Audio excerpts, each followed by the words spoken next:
Bapak, Ibu, dan Saudara yang terkasih di dalam Tuhan Yesus, Salam dan selamat pagi. Kita berjumpa lagi dalam acara Resapi, Renungan Sapaan Iman, Gereja Kristen Jawa Margoyudan, Surakarta. Sebelum kita belajar dan merenungkan firman Tuhan, marilah kita berdoa. Saya hantarkan. Ya Tuhan Allah Bapa yang bertahta di kerajaan surga yang mulia, puji syukur aku haturkan ya Tuhan atas tuntunan dan pemeliharaanmu yang begitu sempurna di dalam kehidupan kami sehari-hari. Apabila saat ini kami hendak belajar dan merenungkan firman-Mu, berfirmanlah ya Tuhan, kami siap menerima firman-Mu dan firman-Mu menjadi petunjuk dan suluh bagi perilaku kehidupan kami. Ampunilah Tuhan segala dosa dan kesalahan kami, hanya di dalam nama Allah Bapa, Putra, dan Roh Kudus, kami telah berdoa dan mengucap syukur. Haleluya, amin. Bapak, Ibu, dan Saudara yang terkasih, firman Tuhan saat ini saya ambilkan dari Lukas 9, ayat 46 sampai yang ke-48. Demikian firman Tuhan.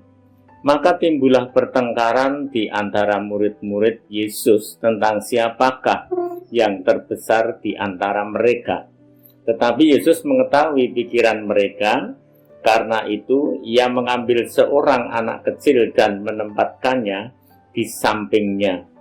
Dan berkata kepada mereka, barang siapa menyambut anak ini dalam namaku, ia menyambut aku. Dan barang siapa menyambut aku, ia menyambut dia yang mengutus aku. Karena yang terkecil di antara kamu sekalian, dialah yang terbesar. Nats saya ambilkan dari Lukas 9, ayat yang ke-48b.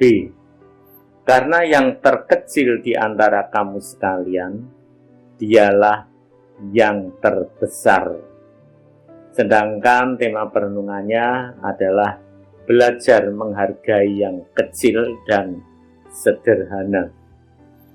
Saudara yang terkasih, kalau kita amati firman Tuhan ini, Tuhan Yesus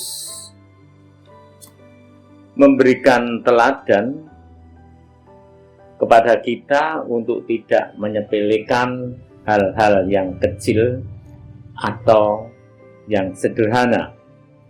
Tuhan tidak menuntut kita untuk melakukan hal-hal atau perkara-perkara yang besar, bahkan spektakuler. Tidak. Tetapi perkara-perkara yang sederhana, tetapi sangat berarti atau bermanfaat bagi sesama. Banyak saudara-saudara, hal-hal kecil atau sederhana dapat kita praktekkan atau kita lakukan. Misalnya, memberikan sepiring nasi bagi sesama kita yang kelaparan, memberikan segelas air bagi yang kehausan, memberikan pakaian bagi yang telanjang, memberi sapaan, salam, senyuman persahabatan. Bahkan tepukan halus di bahu seseorang yang terbeban sehingga bisa menguatkan. Dan masih banyak lagi hal-hal sederhana yang sebenarnya kebanyakan orang bisa melakukan. Yang jadi pertanyaan adalah, mengapa banyak orang sebenarnya bisa dan mampu melakukan hal-hal kecil dan sederhana, tetapi tidak atau jarang dilakukan? Kita sebagai milik Tuhan hendaknya bisa menghadirkan sesuatu yang berbeda, yaitu tidak meremehkan hal-hal atau perkara-perkara yang kecil atau yang sederhana, yang bermanfaat bagi sesama. Banyak orang secara umum yang ingin melakukan hal-hal yang besar, yang populer, bahkan spektakuler, agar namanya tertulis dalam sejarah dan mendapatkan pengakuan. Sehingga mereka berpendapat, apa toh untungnya memberi bantuan kepada orang kecil? Tidak populer. Tetapi sudut pandang firman Tuhan berbeda. Tuhan menjatuhkan penghakiman kepada mereka yang tidak memperlakukan dengan baik dan benar terhadap orang-orang kecil. Ini bisa Bapak Ibu Saudara baca dalam Matius 25 ayat yang ke-42 sampai yang ke-46. Kepribadian seseorang salah satunya bisa dilihat dari sikapnya terhadap perkara-perkara kecil yang dilakukan bagi sesama.